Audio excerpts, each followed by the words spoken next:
सभी को नमस्ते। मैं पवन कुमार। आज हम बात कर रहे हैं कक्षा 10 के सामाजिक विज्ञान की 2022 के अंदर जो बोर्ड की परीक्षा होगी उसके अंदर जो पैटर्न रहेगा, सिलेबस रहेगा, कौन कौन सी किताबें रहेंगी, उन सारी चीज़ों को हम सामाजिक विज्ञान के लिए समझ रहे हैं। तो इस बार आप सभी को पता है कि 10वीं और 12वीं के अंदर एनसीईआरटी का पाठ्यक्रम लागू हो गया। उस पाठ्यक्रम के अकॉर्डिंग बुक्स कैसी आई है, सिलेबस कैसा है, बड़ा शानदार सिलेबस है, बड़ी इजी गोइंग एग्जामें होंगी। तो आप टेंशन फ्री होके आप हमसे जुड़ के और तैयारी को जारी रखें। हम बात कर लेते हैं इस पैटर्न की। तो इस बार एक ही पेपर होगा, पहले होता था वैसे ही, और वही पेपर का समय रहेगा और वही पैटर्न रहेगा। 80 नंबर की एग्जाम होगी और 20 नंबर शतरंक भेजे जाएंगे। और 80 नंबर के अंदर ये जो डिवाइडेशन है इसको आप ध्यान में रख लेना। 4 किताबें चल जाएंगी इस बार। अभी तक एक किताब चलती थी, उसके अंदर डिवाइडेशन होता था हिस्ट्री, ज्योग्राफी, आपके पॉलिटिकल साइंस, इकोनॉमिक्स। इस बार इसमें डिवाइडेशन किस प्रकार, 4 अलग अलग किताबें आ जाएंगी। तो जो पहली किताब है वो है भारत और समकालीन विश्व भाग सेकंड। भाग फर्स्ट आपने 9th क्लास में पढ़ लिया, ठीक है। और फिर है समकालीन भारत भाग 2, और तीसरी किताब है लोकतांत्रिक राजनीति भाग 2, और चौथी किताब है आर्थिक विकास की समझ।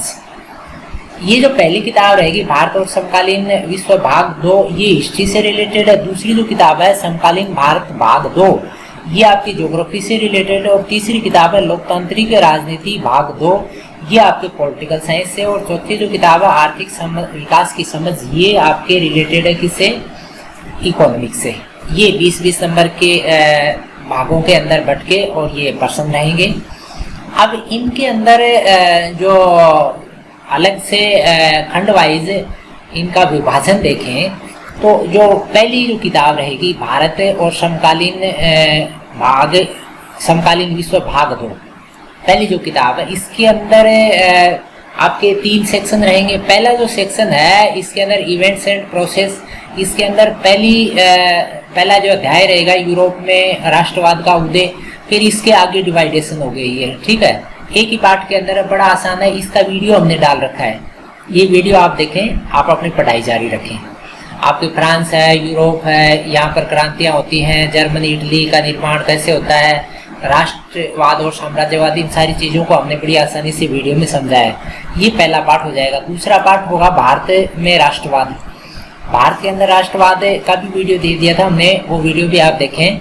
ये दोनों पाठों के वीडियो हमने डाल दिए हैं। तो इसके अंदर कंप्लीट जो स्वतंत्रता आंदोलन है उसको पूरा समझाया है। आपके SCO आंदोलन है, खिलाफत आंदोलन है, उसके बाद में जो आपके सविनय अवज्ञा चला, फिर भारत छोड़ो, सबका विस्तार पूर्वक विवरण हमने वीडियो के अंदर दे दिया था, उसको आप देखें, ठीक है। ये 2 पार्ट तो पहले खंड में दूसरा जो खंड रहेगा, सेक्शन रहेगा, उसके अंदर आपके जीविका, अर्थव्यवस्था और आपके समाज, इनके ऊपर चर्चा रहेगी। और इसके अंदर आपके 2 पार्ट रहेंगे। और इसमें से ये भी क्लियर कर रहे हैं कि कोई एक टॉपिक जो है उसको अपन याद कर लें तो भी सफिशिएंट है। यानी इसका फिर आगे सब डिवाइडेशन हो गया, परीक्षा के अंदर अथवा में रह जाएंगे ऐसे प्रश्न। और प्रश्न का पैटर्न भी बड़ा ही आसान रहेगा। अभी 9th के अंदर नई किताबें आई थी, लेकिन 9th की परीक्षा नहीं हुई, इस वजह से आपको भी पता नहीं लग पाया पैटर्न कैसा रहेगा। तो आप हमसे जुड़े रहेंगे, हम पैटर्न के ऊपर भी पूरी चर्चा कर लेंगे। यानी अंडरस्टैंडिंग के ऊपर ज़्यादा ध्यान दिया, रटने के ऊपर नहीं, चीज़ों को समझो। नई किताबों के अंदर कहीं पर भी आपको सन वगैरह की ऐसी चीज़ें जो रटते थे सामाजिक विज्ञान के अंदर, वो रटने वाली चीज़ें गायब हो गई हैं, बड़ी आसान किताबें आ गई हैं। तो ये जो सेक्शन रहेगा इसके अंदर ये 2 पार्ट हैं। 2 पार्ट हैं। पहला आपके भूमंडलीकृत विश्व का बनना और दूसरा आपके औद्योगिकीकरण का युग, ठीक है। इसके अंदर वही चीज़ें जो पुरानी किताब के अंदर थी, उन्हीं चीज़ों को थोड़ा सा मॉडिफाई करके डाला है। इसके बाद में जो अगला खंड रहेगा उसमें दैनिक जीवन, संस्कृति और राजनीति, एवरीडे लाइफ, कल्चर, पॉलिटिक्स, इसके ऊपर बात रहेगी। और इस सेक्शन के अंदर एक पार्ट रहेगा मुद्रण संस्कृति और आधुनिक दुनिया। यानी उस ज़माने में किस प्रकार से किताबें वगैरह का मुद्रण शुरू हुआ और आज के समय तक जो चीज़ें आई हैं किस प्रकार से बदली हैं।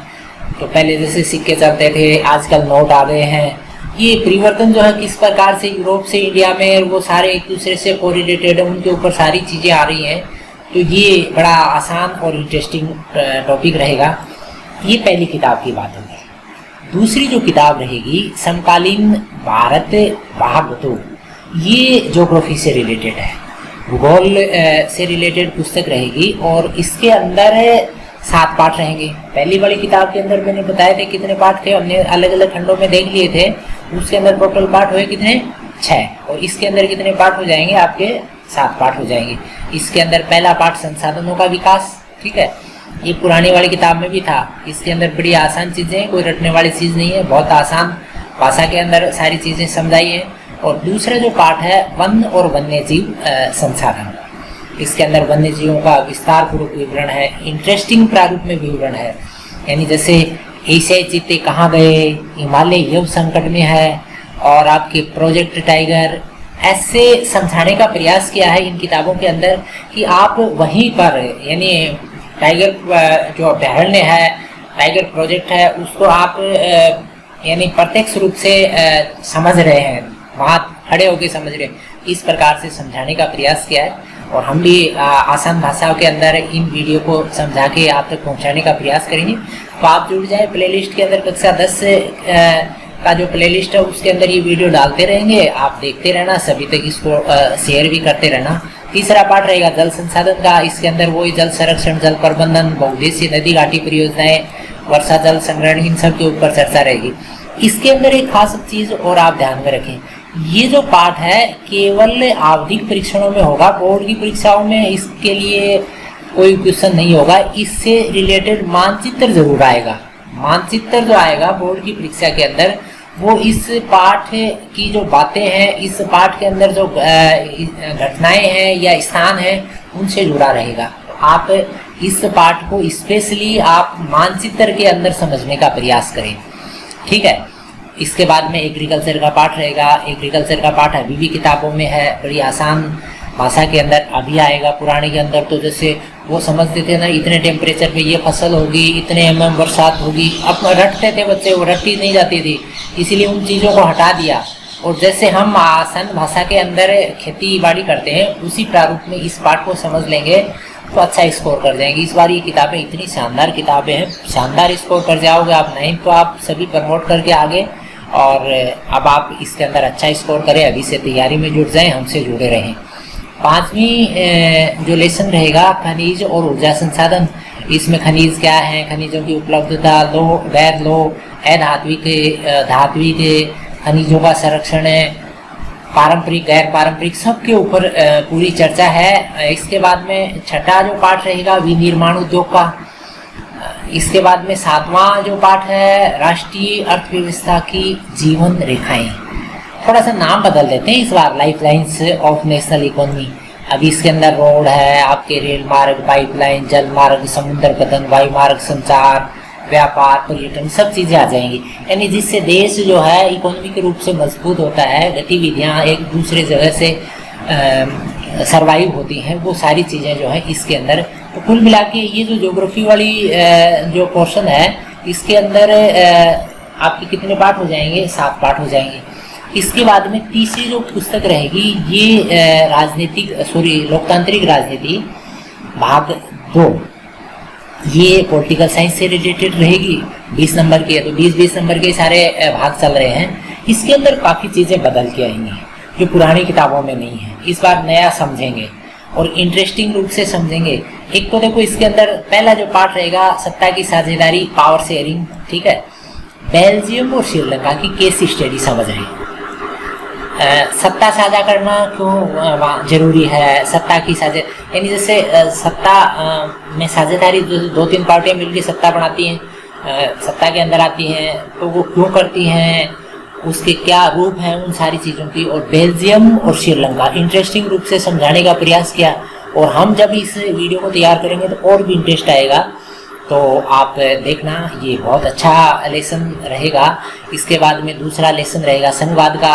ये संघवाद के लिए सत्ता साझेदारी के लेसन अभी जो किताबें चल रही हैं वर्तमान में राजस्थान बोर्ड की, तो उनके अंदर ये 12वीं में पार्ट थे। अभी थोड़ा सा के बच्चों के IQ लेवल के हिसाब से बताइए, आपको नीचे की क्लास अंदर ये पाठ आने लगे, तो ये 10वीं में आ गए अभी। और तीसरा पाठ है लोकतंत्र और विविधता। इसके अंदर भी बहुत अच्छी चीज़ें सिलेबस में डली हैं। देखो, मेक्सिको की केस स्टडी पढ़ेंगे, मेक्सिको के अंदर किस प्रकार से लोकतंत्र के अंदर विविधताएं हैं, वो सारी चीज़ें यहाँ पर समझेंगे।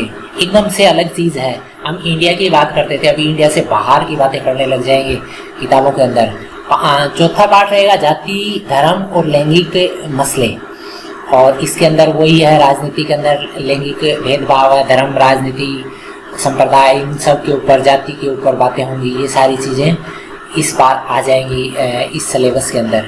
ये अच्छा पार्ट रहेगा। पांचवा, जन संघर्ष और आंदोलन, इसमें भी नई चीज़ें पढ़ेंगे। देखो, नेपाल और बोलीविया दोनों के अंदर जन संघर्ष की कहानियाँ पढ़ेंगे, और आपके लामबंद और संगठन यानी मोबिलाइजेशन एंड ऑर्गेनाइजेशन, इनको पढ़ेंगे।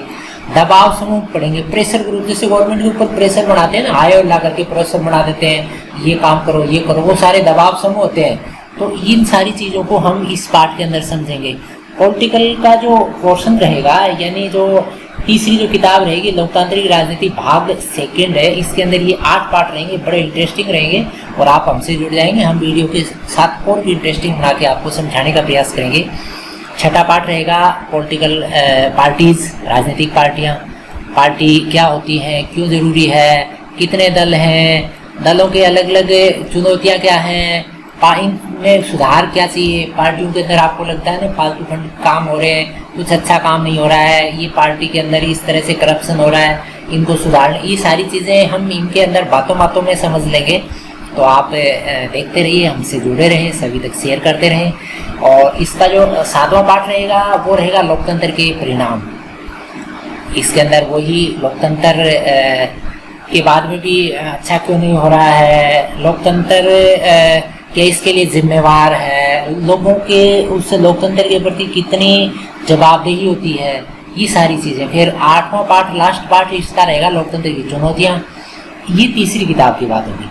चौथी जो किताब है वो अंडरस्टैंडिंग इकोनॉमिक डेवलपमेंट, यानी क्या है, आर्थिक विकास की समझ, इकोनॉमिक्स की किताब है। ये भी 20 नंबर की रहेगी।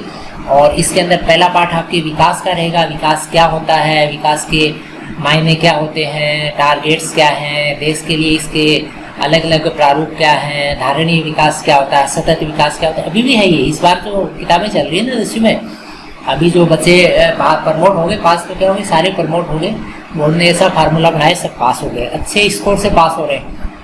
तो उसके अंदर भी यही है। ये थोड़े से जटिल पार्ट लगते थे, अभी भी थोड़े आपको लगेंगे, लेकिन हम प्रयास करेंगे इजी रूप में। दूसरा पार्ट रहेगा भारतीय अर्थव्यवस्था के क्षेत्र, अलग अलग क्षेत्र, प्राथमिक, द्वितीयक, तृतीयक, संगठित है, गैर संगठित है, फिर इन सार्वजनिक, निजी, इन सबको हम समझने का प्रयास करेंगे।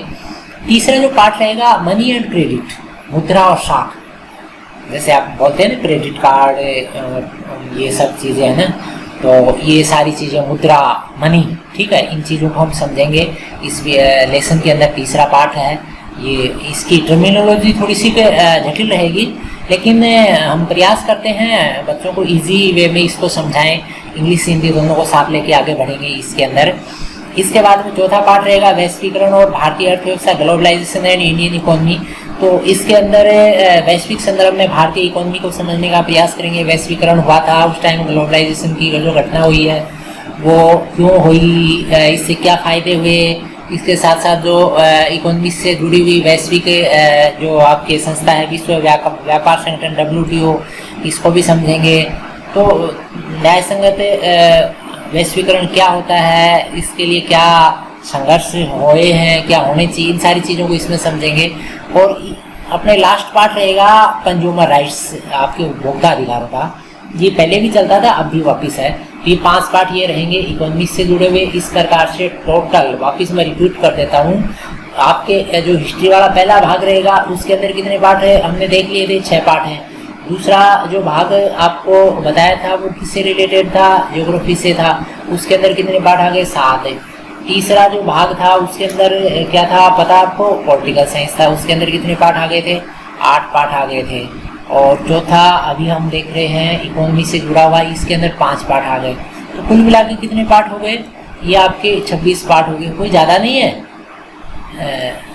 ज़्यादातर पार्ट वही है, कुछ एक पार्ट पॉलिटिकल साइंस के अंदर जरूर नए प्रारूप के अंदर आए, लेकिन वो इंटरेस्टिंग आए और हम और इंटरेस्टिंग बना के आप तक भेज देंगे। तो ये 26 पाठ हैं, अभी से आप तैयारी में जुट जाइए। हो सकता है परीक्षा जब आए तब तक सरकार कुछ पाठों को इसके अंदर से डिलीट भी मार दे, लेकिन अभी तक सभी पाठों के लिए पाठ्यक्रम जारी हुआ है। तो अगर डिलीट हो जाएंगे कोई बात नहीं, आगे जाके काम में आएगी। तो आप शुरू से पढ़ाई को जारी करें और आप हमसे जुड़ जाएं। आप इससे रिलेटेड अगर कोई बात है, ये नीचे परियोजना का काम है, ये परियोजना का पहले होता था, वैसे होगा, अलग से नहीं है। इसमें बातें बहुत सारी हैं, मैं इसके ऊपर नहीं जाऊँगा, वीडियो लंबा हो जाएगा। तो पुरानी जो किताब थी उसको मैं बता देता हूँ। पुरानी अभी जो चल रही थी, अभी इसके अंदर कितने पार्ट थे? इसके अंदर 20 पार्ट थे। तो अभी कोई ज़्यादा बदलाव तो नहीं हुआ। पहले एक किताब थी और अब कितनी होगी? ये 4 किताबें हो गई, एक की जगह 4 हो गई।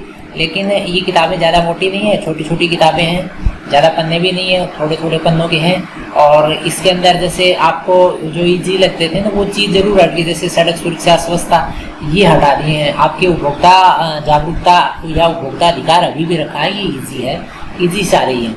तो कुल मिला के सभी स्टूडेंट्स से, साथियों से यही आग्रह है कि पढ़ाई जारी रखें। साथी लोगों से भी है कि पढ़ाई बच्चों तक ऑनलाइन सिस्टम से भेजते रहें।